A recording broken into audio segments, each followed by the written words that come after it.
সবাইকে নমস্কার ও আদাব। আশা করি সবাই ভালো আছেন। আজকে সকালবেলা আমার সাথে একটি খারাপ ঘটনা ঘটছে, যা আমি এই ভিডিওতে আপনাদের সাথে শেয়ার করব। আপনারা গত ভিডিওতে দেখছেন যে আমি কিছু পেঁপের গাছ লাগিয়েছি। এই কাজগুলো মূলত আমার শখেই করা। যেহেতু আমার কৃষিকাজ সম্পর্কে সেইভাবে একটা জানা নেই, আমি গ্রামে থাকি মূলত।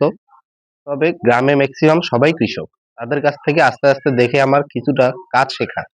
তো আজকে আমি বলবো আমার সাথে কি খারাপ ঘটনা ঘটছে। দেখো, আমি যে পেঁপে গাছগুলো লাগিয়েছি কিছুদিন আগে বা গত ভিডিওতে দেখিয়েছি যে পেঁপে গাছগুলোতে আমি ভিটামিন স্প্রে করছি বাড়ন্তর জন্য এবং শীত কাটার জন্য। যেহেতু আমরা উত্তরবঙ্গে থাকি, এই পাশে ঠান্ডা এবং শীতটা অনেক বেশি।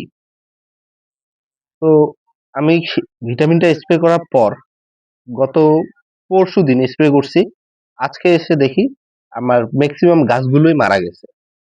দেখেন একদম নতিয়ে গেছে। এই গাছ লাগিয়েছি সর্বমোট আমি 15টি গাছ লাগিয়েছি। 15টির মধ্যে ম্যাক্সিমাম সবই মারা গেছে।